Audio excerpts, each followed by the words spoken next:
¿ya?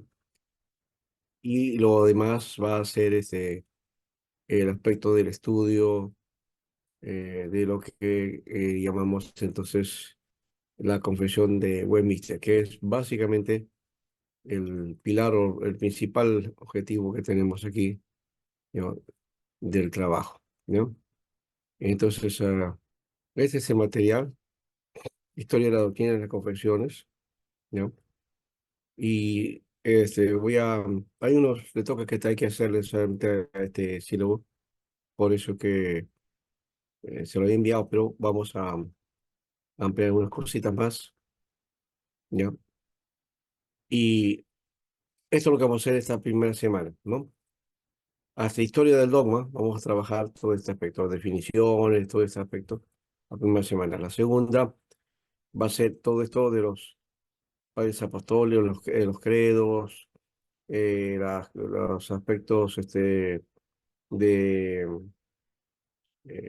las luchas gnósticas y también todas las formas de doctrina que aparecieron en la época de los padres de la iglesia, ¿no? Y aquí está, ¿no? Las doctrinas, lo que corresponde a la afinidad, a Cristo, a, especialmente, bueno, en la eclesiología puede ser también algo también de eso, ya, en antropología sí, ya, hasta ahí. Y de la cuarta semana es las reformas protestantes, vamos a hacer un resumen de todas estas aquí, ¿ya? Y a partir de la quinta, como digo, está la Confesión de Westminster, y vamos a hacer eh, por facetas de artículos, ¿no? Eh, vamos a hacer, discutir los artículos del 1 al 5, por ejemplo, en la quinta semana. En la sexta semana vamos a hacer en dos momentos, ¿no? Del 6 al 10 y del 11 al 14. Y después en la séptima semana, eh, en los restantes, del 15 al 23. Y la octava semana, del 24 al 33, ¿no? Estamos agrupados de esa manera y vamos a tener que hacer lecturas. Y para hacer, digamos, más dinámica el asunto, ustedes van a tener que leer los artículos. Si tiene la tarea de intervención es previo estudio de cada artículo que corresponde en la semana que hemos aplicado, ¿ya? Y entonces van a tener que ustedes traer sus preguntas, sus inquietudes, sus propuestas, pero sobre todo haber analizado, ¿no? Estos artículos, ¿ya? Que son básicamente doctrinal, confesional, ¿no? Y por eso creo que es importante también trabajarlo. Esto empezó o se ha dado a trabajar de alguna manera en la segunda parte en todo lo que es la Confesión de Westminster, porque am, ha habido una necesidad, eh, ahora que se han presentado algunos hermanos para hacer en la solicitud de requerimiento para ser evangelistas, ¿no? Y ha habido una limitación con respecto al examen, ¿no? Básicamente el examen no ha sido satisfactorio con respecto a la confesión de Westminster. Y desde esa perspectiva uno podría hacer que la confesión de Westminster es fundamental dentro de lo que es la tradición de la Iglesia Reformada. Entonces, en un seminario y en liderazgo, y en la iglesia en general, en la iglesia, que haya limitaciones o que no se conozca la confesión de Westminster, o que no, por lo menos no tenga las pautas de cada una de los artículos, los temas que tocan, entonces estarían faltando a esa tradición y no sería una iglesia reformada o una iglesia presbiteriana, ¿no? Es por eso que se está haciendo ese trabajo, ¿no? Para tomar en cuenta este aspecto. Y vamos a mirar también cuánto de esto se está promoviendo o enseñando, porque debería ser también parte de la enseñanza dentro de las escuelas dominicales, dentro de la academia bíblica, dentro de lo que es el estudio bíblico, trabajar por lo menos estos elementos que serían básicamente dentro de lo que conocemos como eh, doctrina básica, ¿no? Verdades básicas, ¿no? O fundamentos básicos. Entonces, creo que por ahí estaría esto. ¿Correcto? No sé si hay alguna pregunta. Uno de los libros que paso que vamos a trabajar o que se tiene aquí es Historia de las Doctrinas Cristianas de Luis Borkhoff, ¿no? Es un libro importante. De ahí vamos a sacar varias cosas, sobre todo trabajo para que ustedes tienen que elaborar, ¿ya? Luego, no vamos a trabajar esto fuertemente porque el Institución de la Religión Cristiana de Juan Calvino, quizá lo vamos a mencionar, ¿ya? Si quisiéramos hacer un trabajo acá fuerte, tendría, uy, eso sería fenomenal, pero no sé si estamos a la medida o a la altura para poder trabajar esto, porque esto sí es un trabajo bastante profundo, ¿no? Porque está la esencia de Calvino aquí, el pensamiento de Calvino está en institución de la religión cristiana, ¿ya?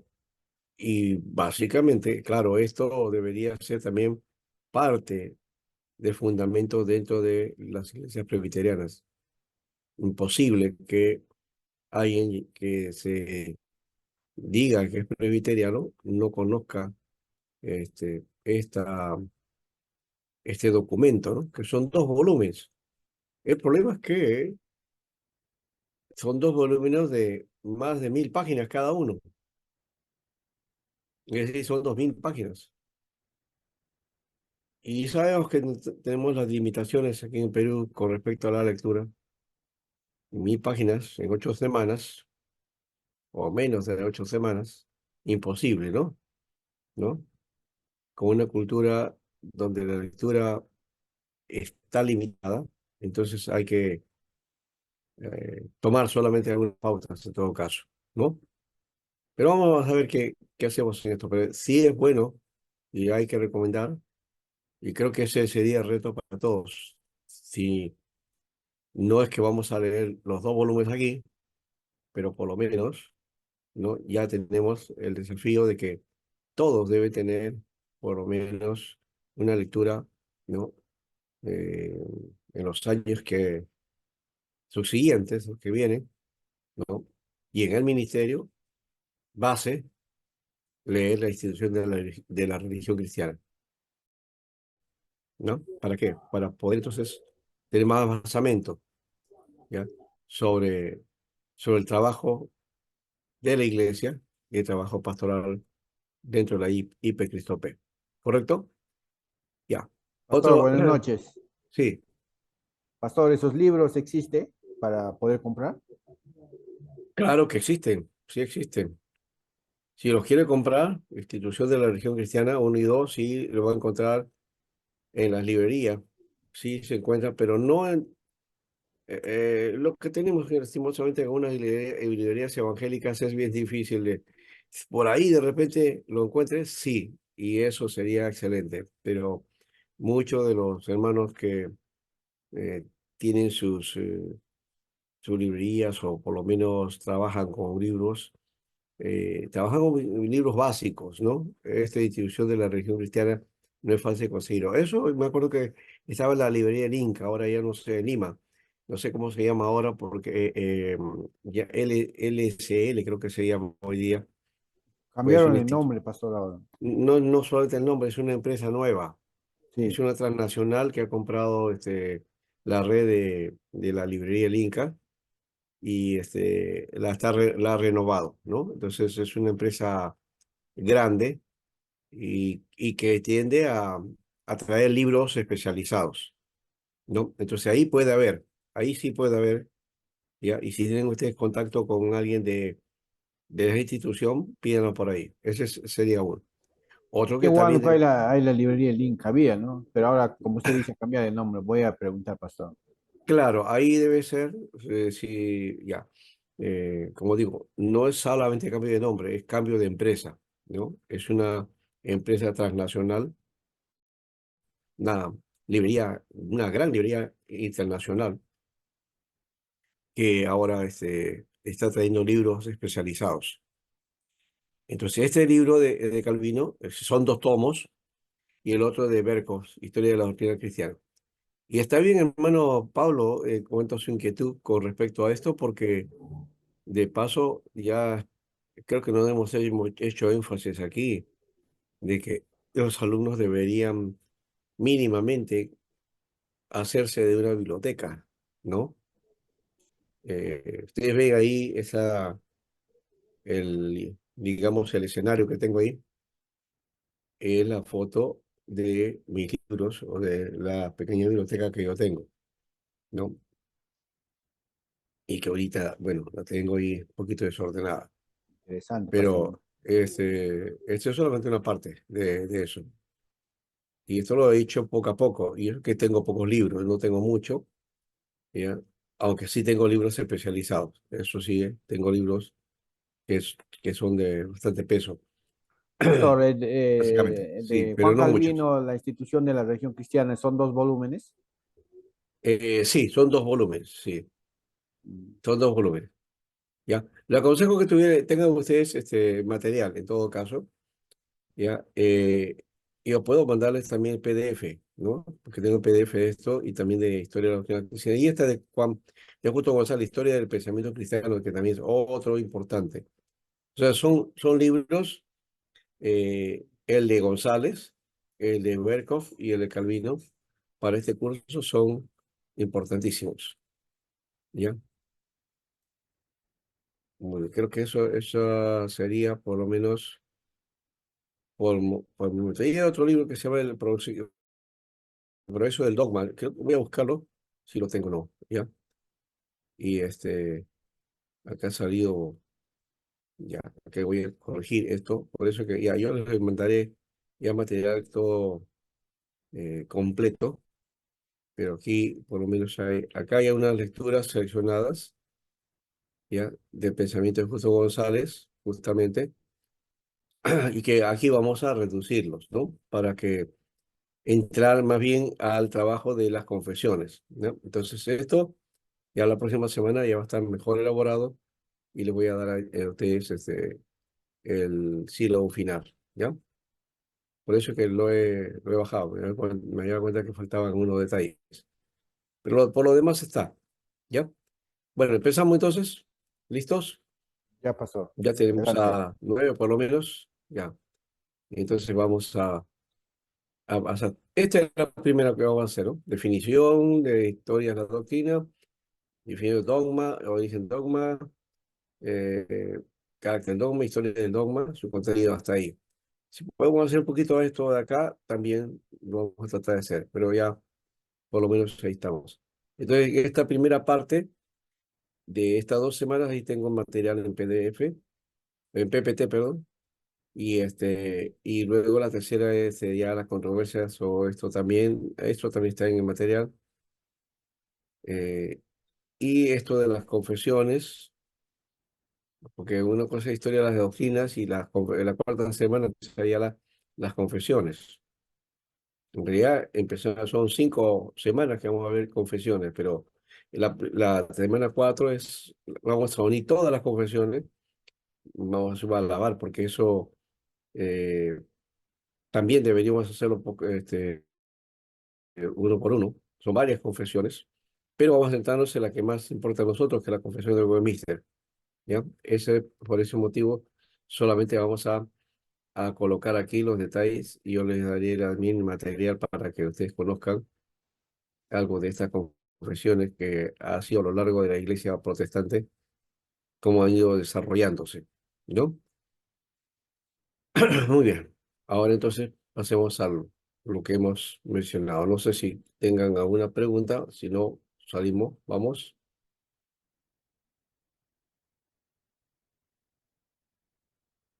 Entonces, en esta primera parte de historia de la doctrina, vamos a mirar, ¿no? Que va a ir hasta la tercera semana, ya hemos dicho, ¿no? Eh,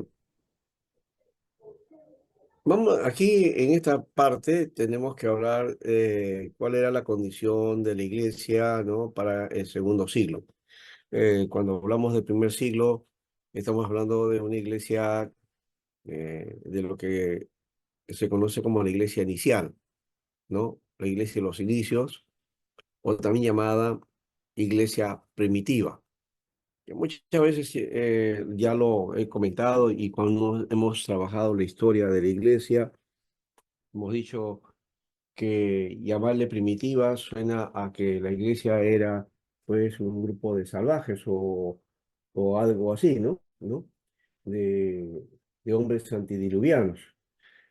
Eh, y a veces suena así, ¿no? A la idea de que eran un grupo así, pero no, lo primitivo no quiere decir que sean de esa naturaleza, esa condición, porque eso fue una cuestión muy atrás, ¿no? Dentro de las culturas, ¿ya?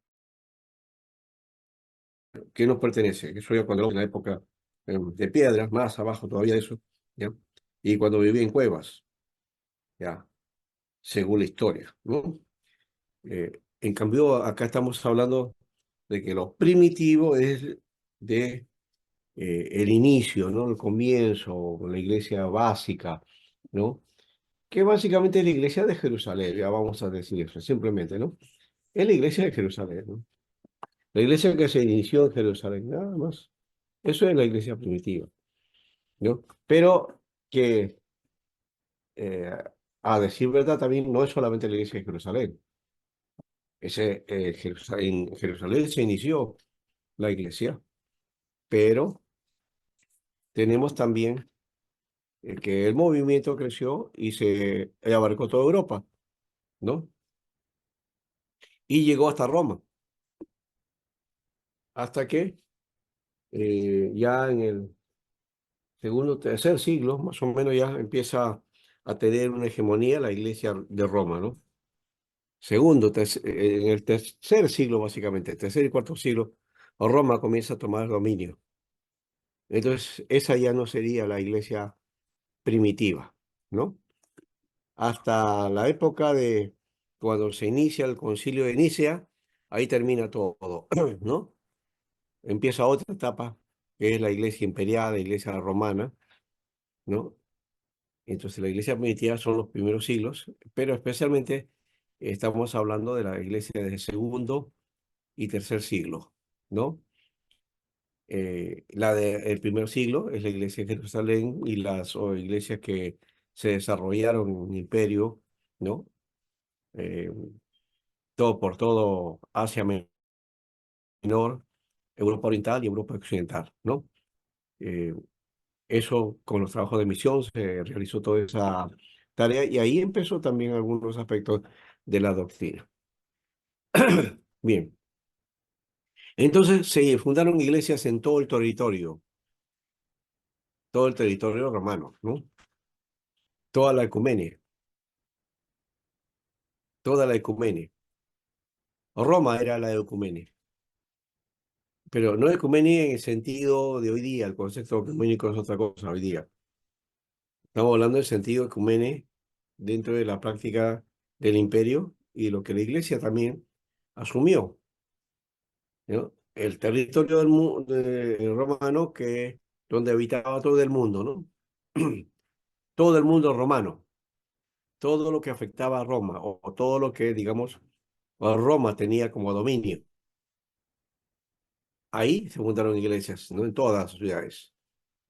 Desde el Tíber al Éufrates, desde el mar Egeo hasta el norte de África, ¿no? Se extendieron hasta España también. Si tuviéramos ahorita un mapa aquí, podíamos mirar todo lo que era esa etapa, ¿no? O cómo era este imperio, ¿no? Que tenía pues un alcance y un gran alcance, ¿no? ¿No? No fue algo pequeño, fue, incluía tres continentes, imagínense, ¿no? Roma dominaba tres continentes, no era poco, ¿no? ¿Cuáles eran los continentes que dominaba Roma? A ver, ¿alguno me puede decir? Europa, podría ser. Asia. Europa, ya, uno. Asia, pastor. Asia es el otro. No, Asia, a ver. África, no creo, no, pastor. Por ahí. Ujú, claro, bueno, lo, lo hizo así como yo, como dicen uno, le chuntó. Sí, pastor. También. Entonces, tenemos nosotros ahí a Asia, Europa, o vamos a poner así, Europa, Asia y África.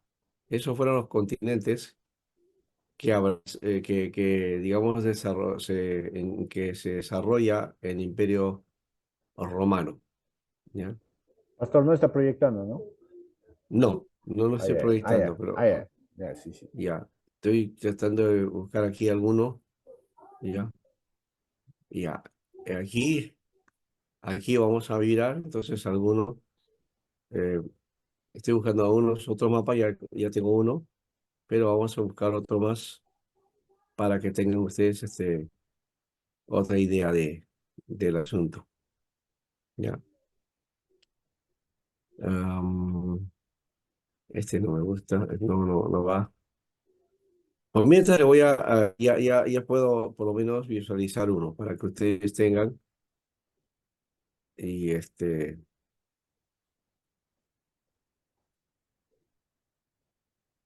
ahí está.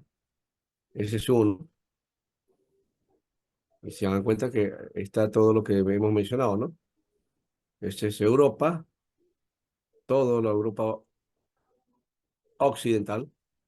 Esta es la Europa que llamaríamos la Europa meridional o la Europa oriental. Luego está Asia, ¿no? Desde la Anatolia, ¿no? Asia, todo lo que es Turquía hoy día, Asia, Anatolia, y acá pasando por esta parte lo que llaman también Asia, este es Asia Menor, este es lo que sería Asia Central, ¿no? Más o menos por ahí.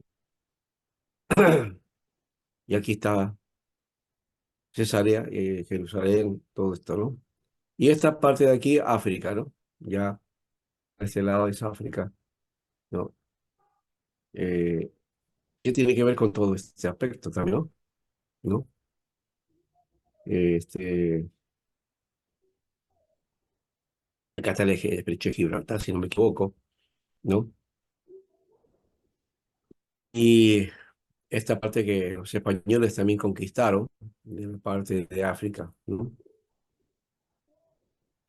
Muy bien. Este es Hispania, lo que después se va a llamar España, ¿no? Esto era lo último de la tierra, de paso, ¿no? Dentro del contexto de la época de Jesús, ¿no? Y aquí bien podríamos decir, cuando en Hechos 1:8 dice, y me seréis testigos en Jerusalén, Judea, Samaria, ¿no? Y hasta lo último de la tierra, ¿no? O sea que de pronto de Samaria, que está por acá, ¡bum! Se pasó a todo esto, ¿no? Hasta lo último de la tierra, ¿no? Hay que hacer esa lectura en función a esa visión, porque evidentemente en esa época no se conocía el continente que vimos nosotros, ¿no? Entonces, el texto de Lucas no está pensado en lo último a tierra, en la condición en que hoy día conocemos ya a la tierra, ¿no? Tierra redonda, aunque algunos le llaman, a uno dice que es plana, pero es la tierra redonda y muy distante y son 5 continentes y no 3 como están ahí, ¿no? Pero ya tenemos una idea, ¿verdad? Una idea más o menos meridiana de todo. Entonces, todo empezó por aquí, ¿no? La iglesia aquí en Jerusalén. Luego pasa a Samaria hasta Antioquía, ¿no? Esta Antioquía de Siria, aquí se centraliza la misión y comienzan a hacer las tareas de misión, ¿no? Pablo yendo por todas estas partes, ¿no? A predicar el Evangelio. Tres viajes, tres viajes que básicamente ocupaban todo este espacio, ¿no? Y uno de ellos llega hasta Roma, ¿no? Hasta Roma, aunque ya eso es creo que para el cuarto viaje, ¿no? Llega a Roma. Ahora, eh, de hecho, Pablo llegó hasta esta parte, hasta la mitad, y cuando él escribe a los romanos, ¿no? A la iglesia de Roma, él dice que quiere pasar por Roma para que lo apoyen, porque ya había predicado el evangelio por acá, hasta aquí. Ahora quería ir hasta el otro lado, ¿no? Más allá, ¿no? E ir hasta España, ¿no? O sea, ir hasta lo último de la tierra. Esa era su visión. No sabemos si Pablo llegó hasta allá, pero por lo menos en Romanos capítulo 16, el 15 y 16, está ahí claramente su vocación de ir hasta España, ¿no? Y lograr llevar el evangelio así. Lo que sabemos es que el evangelio llegó tradicionalmente por Santiago, ¿no? Y dice que Santiago llegó, ¿no? Y por eso es que hay una ciudad dedicada a él, ¿no? Santiago de Compostela. Y cuando vinieron los conquistadores a nuestras tierras, también trajeron al Santiago, ¿no? Y por eso que en nuestras tierras hay muchas, en las culturas, pues hay expresiones sobre Santiago, canciones, este, fiestas Danzas, pastor. patronales, ¿no? Danzas. Y otras cosas más. Danzas Danzas, también. claro. Ujú. Sí, entonces, ¿qué viene de todo esto? ¿Bien? Bien, ahora sí, entonces dejamos el mapa. Creo que con esto ha sido claro, ¿no? Y fíjense la influencia que tenemos, ¿no? Acá dice, por ejemplo, hay Bueno, un gráfico que indica aquí el tenor, ¿no? Un cuadrito con una línea negra, dice provincias senatoriales. ¿Ya? ¿Cuáles son las provincias senatoriales? Las provincias imperiales. Y en rojo son las conquistas bajo Tiberio y Trajano, ¿no? Que más o menos estuvieron en el año 14 al 117 después de Cristo, ¿no? Desde el año 14, Tiberio, en la época en que Jesús ya estaba, ¿no? Jesús tendría unos cuantos, unos 16, 18 años, por ahí más o menos. Entonces, las provincias senatoriales, aquí está Baética,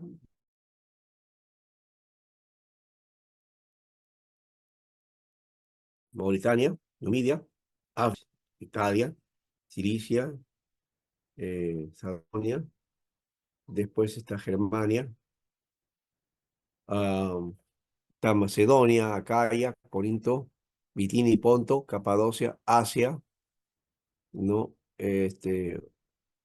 Osroene, hasta ahí, más o menos son los imperios senatoriales. Después está las provincias imperiales, ¿no? La Hispania, Aquitinia, Lugdunensis, lo que sería Bélgica, la Germania también acá, está también los Alpes, Ilírica, ¿no? Pablo habla de Ilírica, Mesia, Galacia, Filicia, o Sicilia, perdón, Siria, Judea, Egipto, ¿no? Eran provincias imperiales. Y las de conquista de Tiberio está, cuando conquistó Arabia, la provincia de Tracia, Dacia y Raética, y también la Britania, ¿no? Lo que ahora es Inglaterra o Gran Bretaña, parte de la Gran Bretaña, acá está, Britania. Muy bien, este es el mar grande, creo yo, acá le llaman mar intermedio, ¿no? El mar Mediterráneo, ¿no? El mar Mediterráneo que se conocía como mar grande también. Muy bien. El mapa nos da una idea, ¿no? Por lo menos una buena idea de esto. Ya. Entonces, al comienzo del segundo siglo, la iglesia entonces ya era de algunos millones,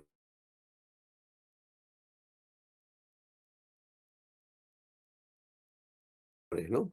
se ha informado que en las provincias de Asia Menor, el mar Egeo, perdón, de Asia Menor al mar Egeo, los templos de los dioses estaban abandonados, ¿no? Y los cristianos, que habían hecho los cristianos, pues habían crecido, ¿no? ¿No? Mm. Los miembros eran de todas clases, todos los más nobles, hasta los esclavos, ¿no? Ya. Entonces, en la iglesia el esclavo era tratado igual que el noble, ¿no? No como en la sociedad romana. Que eso también era, para la cultura romana, eso era una cosa inaudita, ¿no? ¿Cómo es posible? Es el fin del mundo, ¿no? Que el esclavo sea igual que el noble. Había mucha diferencia, ¿no? O sea, los niveles de clase de la sociedad no se mezclaban, no estaban juntos, ¿no? Están como a veces nos pintan las películas, ¿no? El esclavo era esclavo y esclavo hasta el final de su vida. Y el que caía en desgracia, en esclavitud, podía liberarse, sí, pero era muy difícil pasar de un estado a otro, ¿no? Eh, Especialmente si había nacido de esa manera. Bien. El sistema doctrinal ahora. Las doctrinas expuestas por Pablo en la epístola a los romanos fueron aceptadas por toda la iglesia como reglas de fe. Las enseñanzas de Pedro y de Juan están de acuerdo en completo con los de Pablo, ¿no? Hay una concordancia o un acuerdo entre las enseñanzas de cada uno de ellos, ¿ya? Y por otro lado, los apóstoles descubrieron gérmenes de opiniones heréticas y formación de sectas. Aquí diríamos que eh, no es que se formaron o se descubrieron, sino que la iglesia desde el comienzo eh, fue una diversidad de pensamientos, o sea, no hubo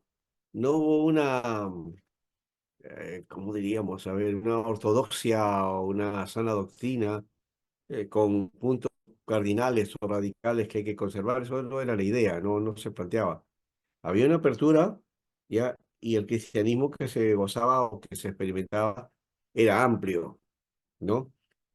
Un abanico, ¿ya? Y el cristianismo era diverso. Digamos que no, en principio teológicamente la doctrina no era ortodoxa, sino era heterodoxa, es decir, con muchas variantes, ¿no?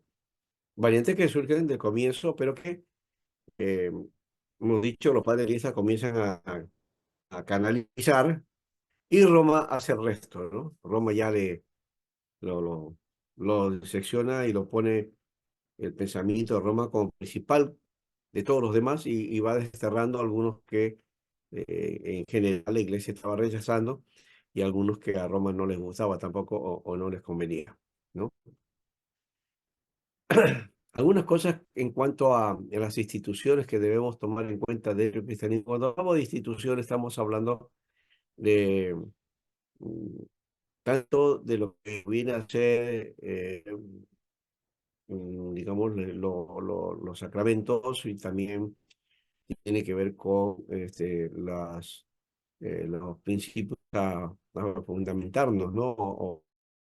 O a tomar en cuenta como práctica. Por ejemplo, el bautismo,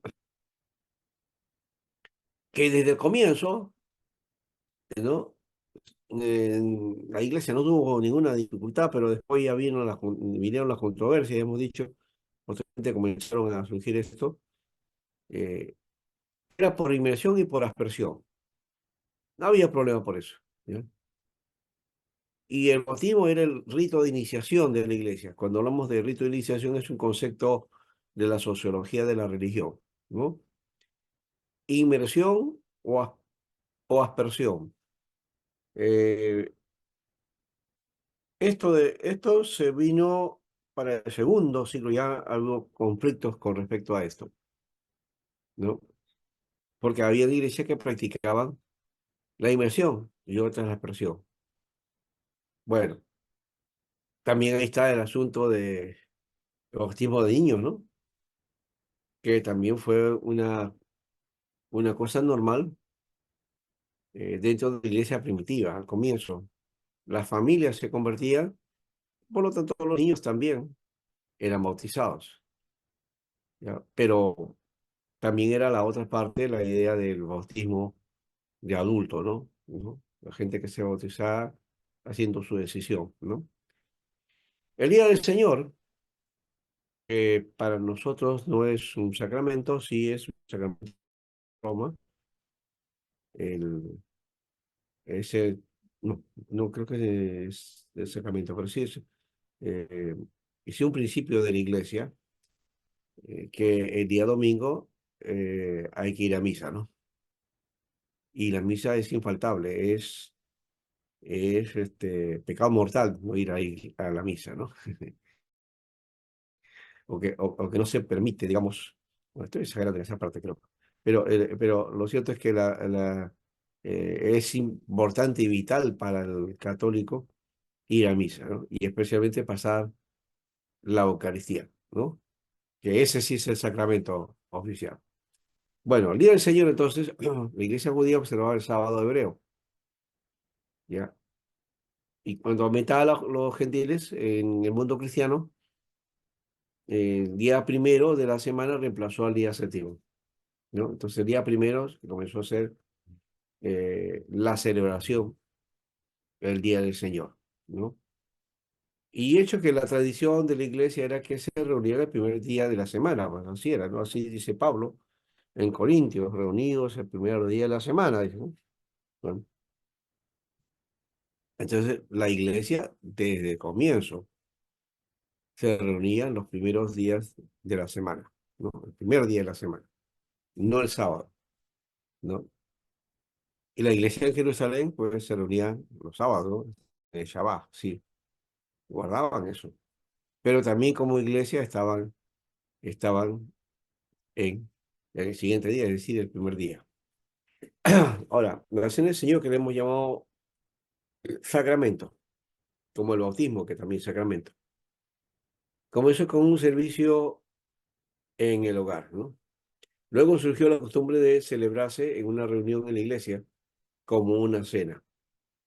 Al final del primer siglo, la cena del Señor era en todas partes un servicio celebrado en el lugar de reunión de los cristianos, pero no en público. ¿Por qué? Porque la iglesia, ya para esa época, final del siglo primero, comienza la persecución y el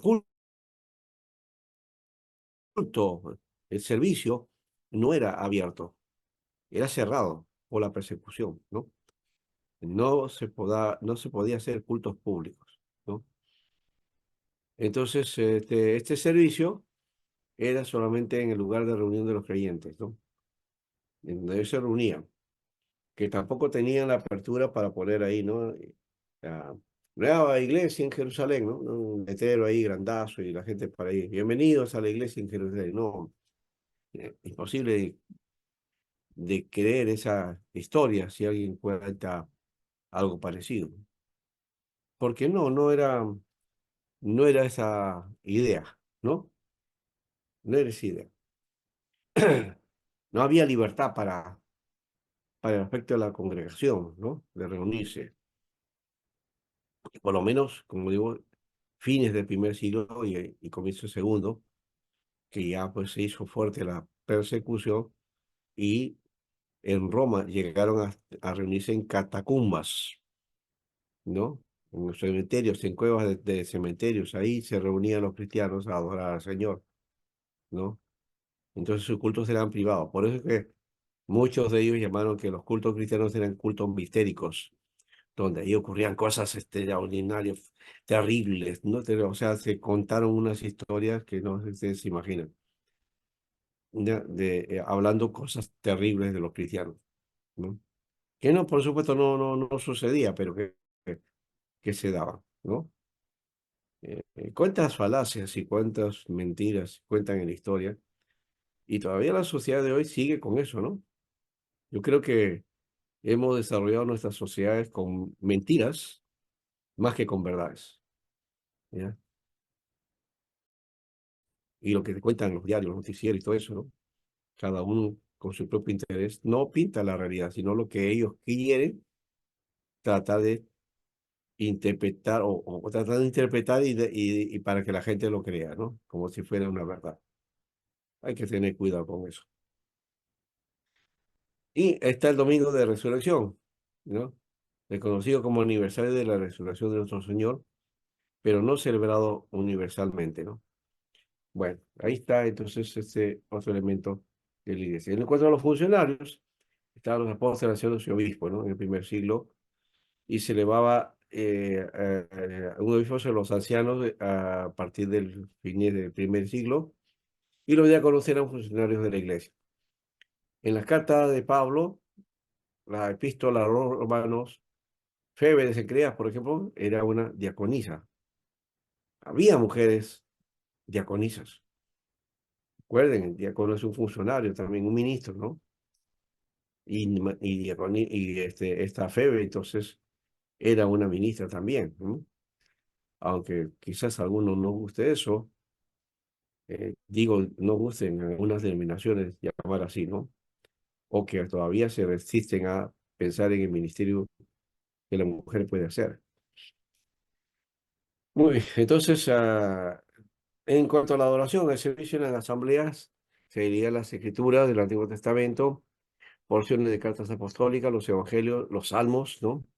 Cantaban himnos, oraciones espontáneas, ¿no? Diferente a las sinagogas que ya eran oraciones establecidas, ¿no? ¿No?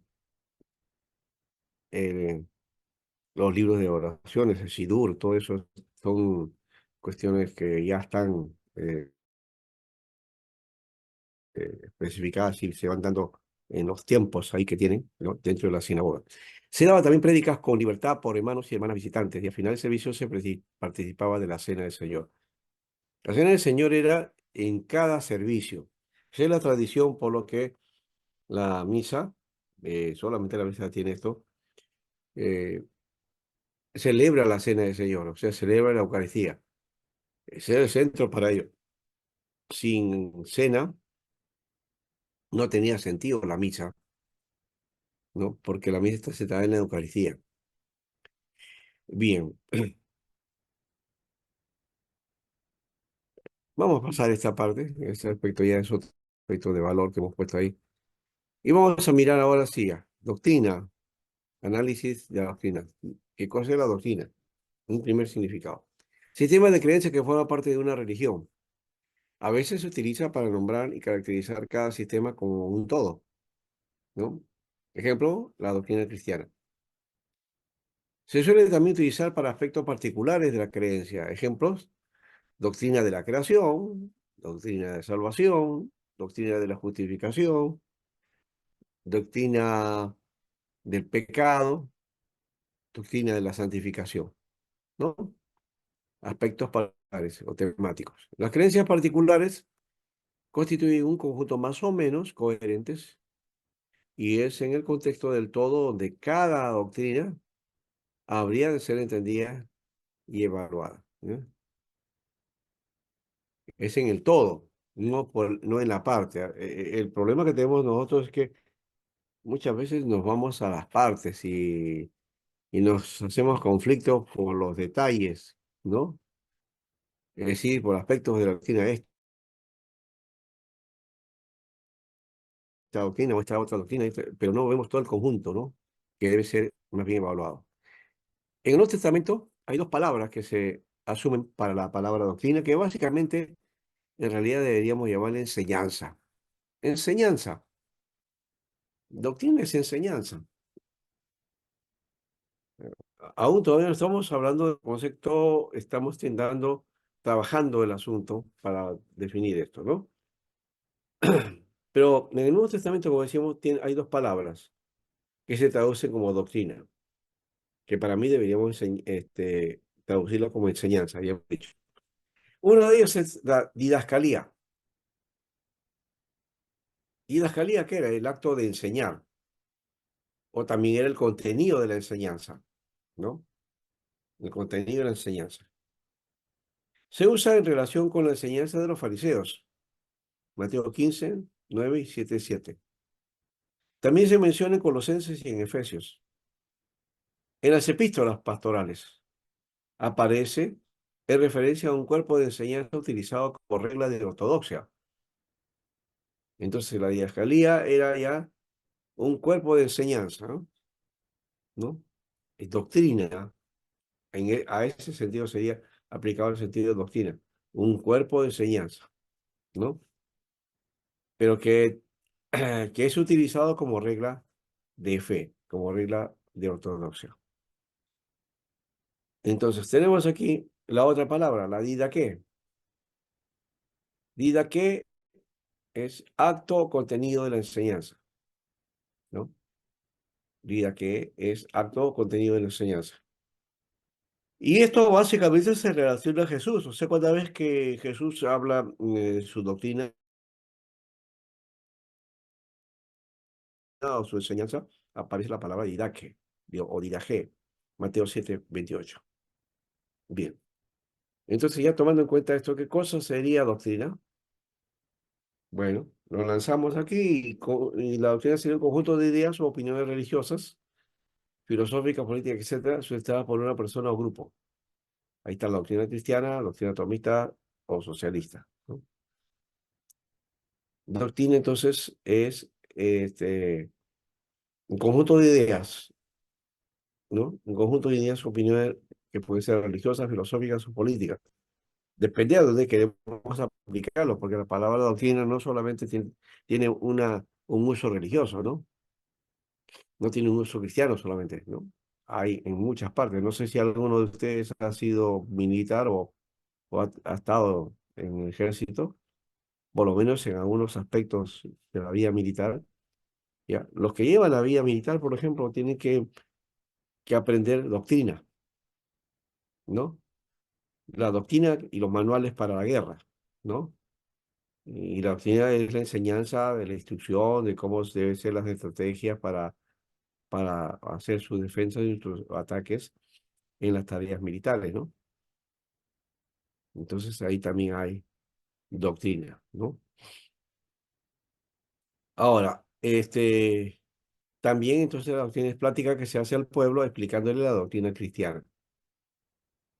Y un uso particular que tenía la palabra doctrina, que está dentro del mundo católico o de las misiones católicas españoles de la época de la conquista, encontramos aquí en América de los españoles, ¿no? Se le llamaba doctrina a los pueblos de indios recién convertidos, ¿no? Ellos eran un grupo de indígenas que vivían en un lugar y que habían sido convertidos, a eso se le llamaba doctrina, ¿no? A ese grupo, una doctrina, ¿no? Todavía no habían establecido una parroquia en ese lugar, ¿no? Estaban inicios y por eso el término utilizado, digamos, para, para hacer el reconocimiento de ese trabajo, se le llamaba doctrina. Y al sacerdote o cura que evangelizaba o que hacía esto, se le llamaba doctrinero, ¿no? Sacerdote o cura doctrinero, ¿no? Porque era encargado de la doctrina. Entonces, en términos digamos, imposición religiosa o de lo que fue la tradición religiosa española, doctrina es entonces un grupo de indígenas convertidos, ¿no? Eso es. Ahora, por otro lado, ¿qué cosa es doctrina? Doctrina es una opinión que comúnmente profesa la mayoría de los autores que han escrito sobre una misma materia, ¿no? Entonces, hay doctrina para la física, para la matemática, para otras cosas, ¿no? ¿Ya? Bien. Seguimos entonces con eso avanzando. La palabra latina doctrina significa enseñanza y las creencias religiosas son formuladas en el proceso de instruir a los nuevos. Enseñanza que se da para la instrucción de alguien. Eso lo llamamos catequesis, ¿no? O también para nosotros, ¿no? Verdades básicas. O discipulado, ya, vamos a poner así, ¿no?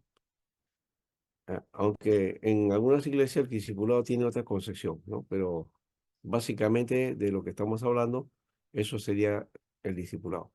A pesar de que las doctrinas religiosas han sido a veces consideradas como verdades invariables, que eso ya está ligado al dogma, en todo caso, ¿no? Pero bueno, hoy se reconoce en un amplio sentido que incluso si una doctrina contiene algún núcleo permanente de verdad, su expresión refleja la relatividad del tiempo y la cultura destinada determinada, de modo que son necesarias de modo constante nuevas expresiones para que las doctrinas sigan siendo inteligibles y persuasivas. Por ejemplo, una de las doctrinas que, y yo estoy convencido en ese aspecto porque así la historia nos lo muestra, la concepción trinitaria, por ejemplo, viene de los padres de la iglesia, ¿no? En un momento de la historia de la iglesia se comenzó a ver este aspecto de establecer la doctrina de la Trinidad, porque ya habían voces en las iglesias con respecto a que solamente había un solo Dios, y hecho que es así, ¿no? Pero las expectativas de mostrar una triada o dentro de la divinidad, ¿no? Las personas, eso era, digamos, sino de debates, luchas largas, ¿no? Que los concilios lo definieron, ¿no? El concilio de Nicea, por ejemplo, en su uno, el concilio de Calcedonia, y en fin, algunos otros que van dando las pautas, ¿no? Con respecto a esa doctrina, que la iglesia lo ha asumido, pero que también hay partes dentro de la iglesia, ¿no? O grupos dentro de la iglesia que han asumido otra postura que no es trinitaria y no dejan de ser cristianos. El problema está que muchas veces lo que asumimos el trinitarianismo, acusamos a los otros de no ser cristianos o que son falsos.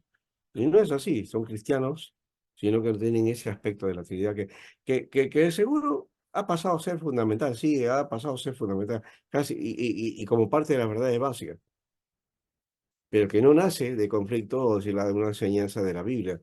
La Biblia no enseña nada acerca de eso, ¿no? Pero, pero se da, ¿no?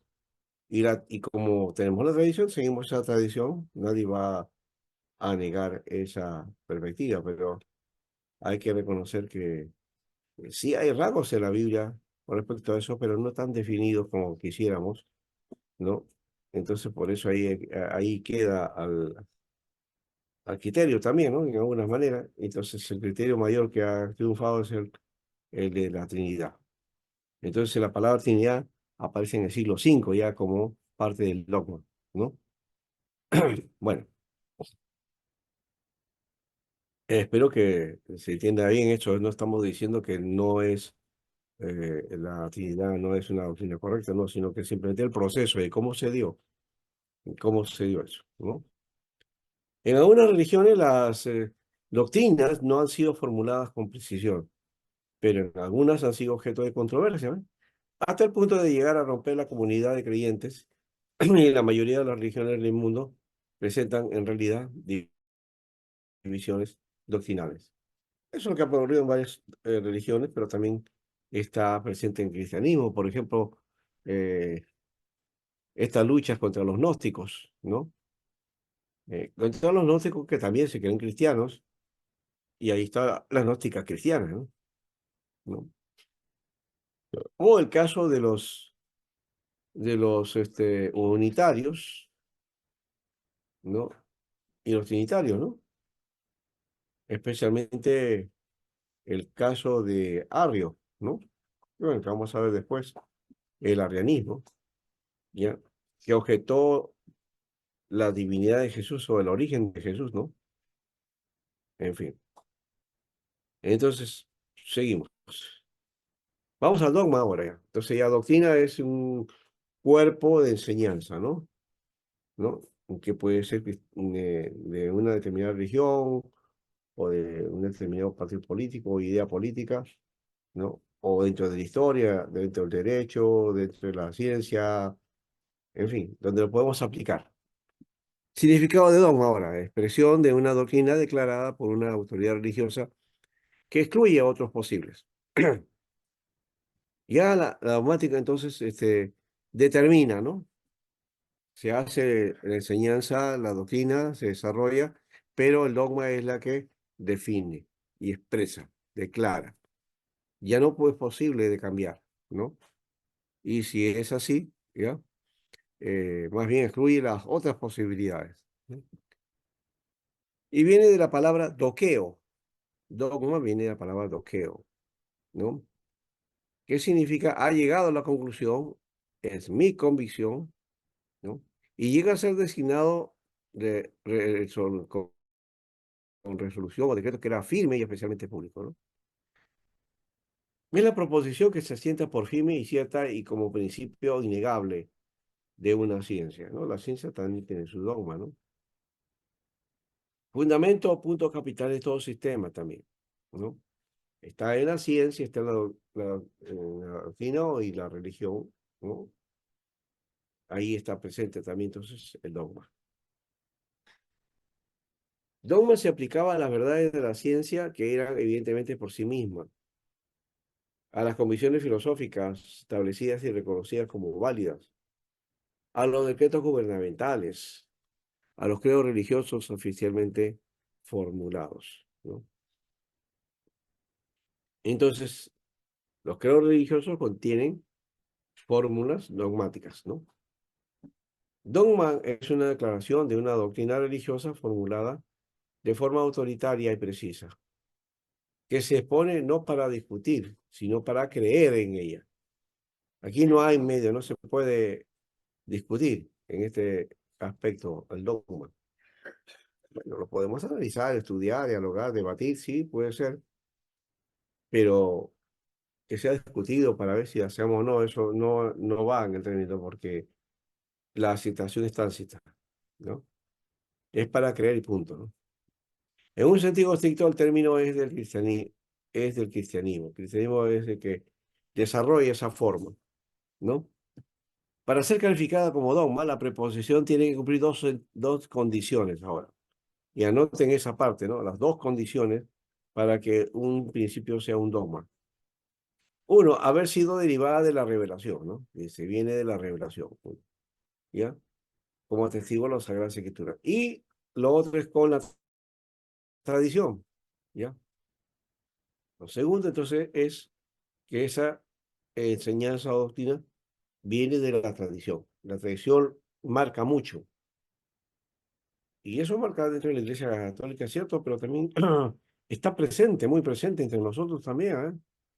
Aunque nos neguemos a decir que somos básicamente eh, tradicionalistas.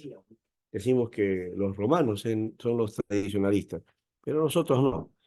Pero hay que decir la verdad, ¿no? Y no la podemos ocultar. La iglesia evangélica también tiene sus tradiciones y son más fuertes inclusive que en el mismo catolicismo, ¿no?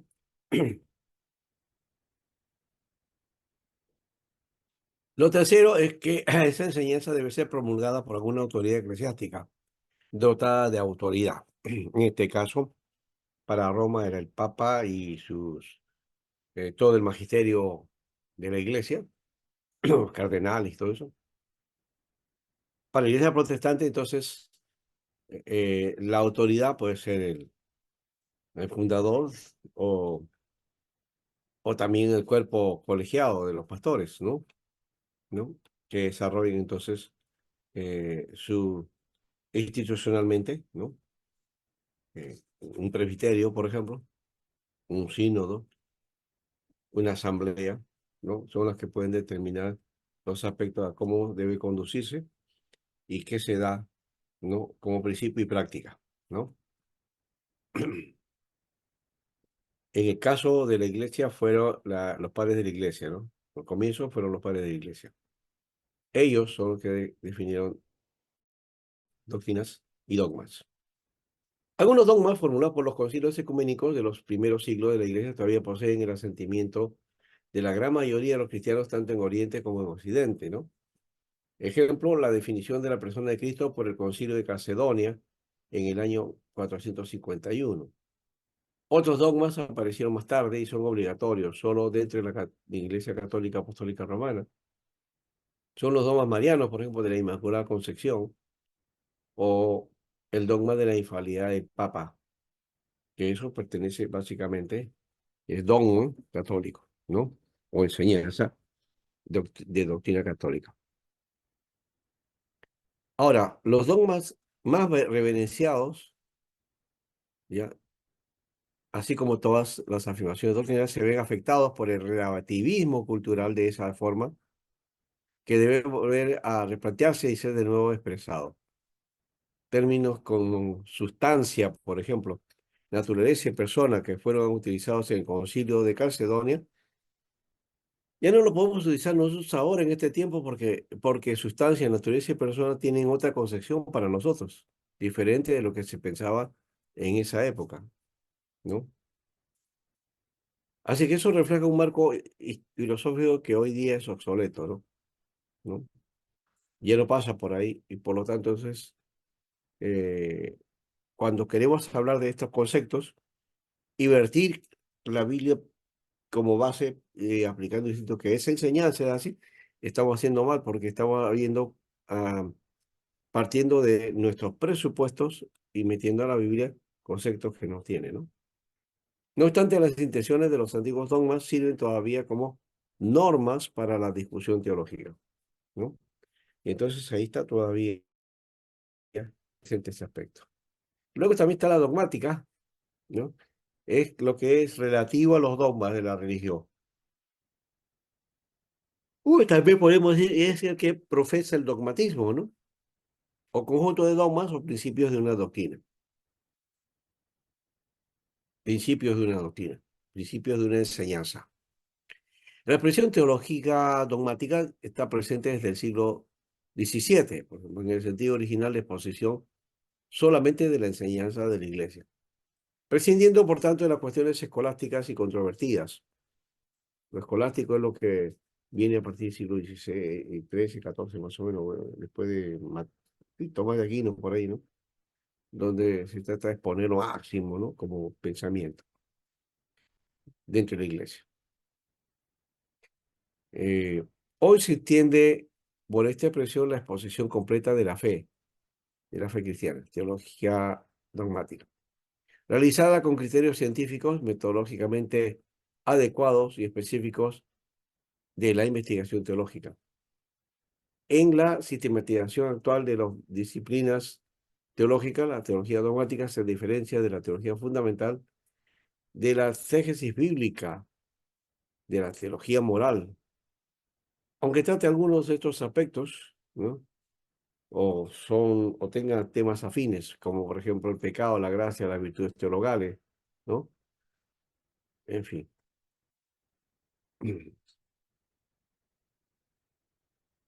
Origen del dogma.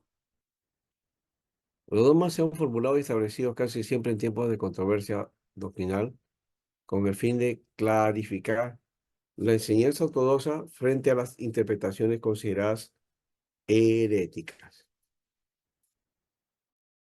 Los dogmas se construyen en confrontación con diversas contradicciones o formas de oposición.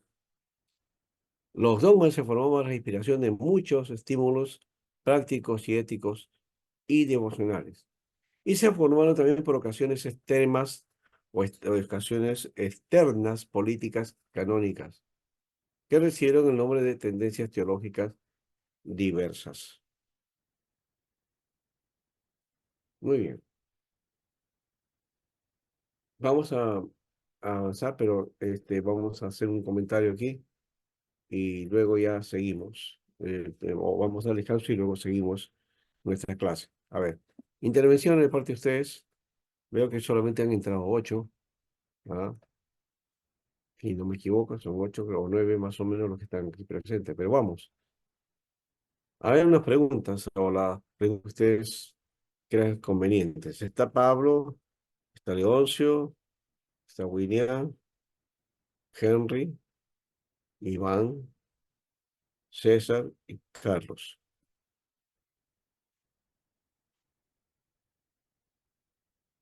Hoy solamente están los varones, las damas no están.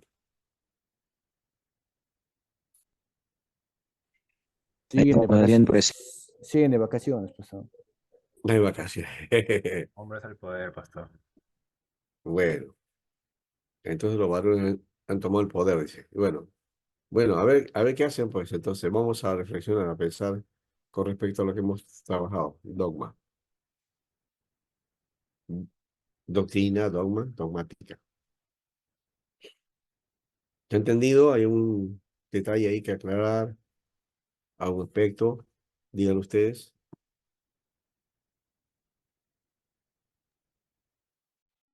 Pastor, en sí, eh, ¿cómo sería la diferencia entre esto que es el dogma y la doctrina? Básicamente ya hemos dicho que la doctrina es enseñanza, es una instrucción, ¿no?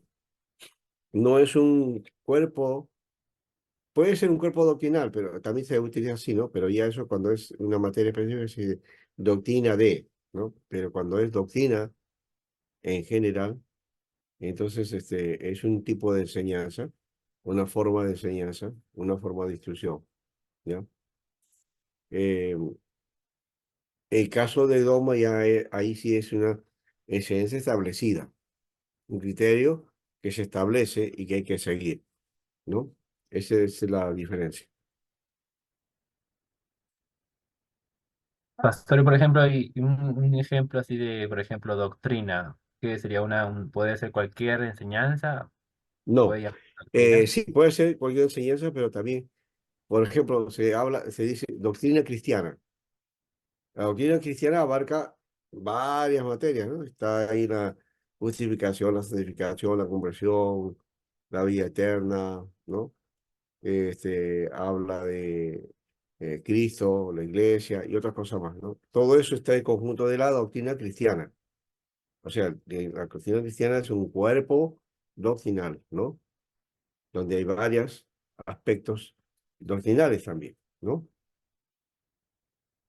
Entonces, en esas dos formas se utiliza la palabra doctrina, ¿ya? Doctrina refiriéndose al cuerpo completo, ¿no? Es lo que en el Nuevo Testamento aparece como sana doctrina, ¿no? ¿No? O sea, es el cuerpo doctrinal claro, conciso, ¿no? Y que está expuesto para que todos lo conozcan, ¿no? Y ahí hay la actitud de creer, en todo caso, ¿no? Y creer con convicción. Por eso que eso se enseña. En cambio, el dogma se aplica y no solo se enseña, sino se impone, ¿no? Como una manera de criterio a seguir, ¿no? Pastor, y por ejemplo, cuando se dice que se está adoctrinando a alguien, quiere decir que se le está Que enseñando. se le está enseñando, se le está instruyendo en una determinada forma de enseñanza, que puede ser religiosa, que puede ser política, que puede ser científica, que puede ser militar, no sé, depende. Pero popularmente se dice, Pastor, buenas noches. el que está adoctrinando es el que está, ¿no? Ligado a que está haciendo proselitismo, ¿no? Para, para que el otro piense de acuerdo a los planes que ellos tienen al grupo mayor, ¿no? Lo que tiene el grupo mayor. Entonces todos tienen que conocer todo eso, ¿no? Eso en los grupos radicales son los que generalmente se trabaja mucho, ¿no? Y el cristianismo está olvidando esa parte también, ¿no? No estudia a su gente y hay poca enseñanza, ¿no? Eso sí es otro error, pero eso no es el tema que estamos tratando de plantear Pastor, ahora. buenas Sí, noches. hermano César, dime, dime, Carlos.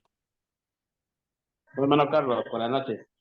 Sí, sí, ya vi. ¿Cómo estás? Buenas Pastor, buenas noches. noches. Entonces, cuando hablamos de dogma, se podría decir que los sacramentos son dogmas. Eh,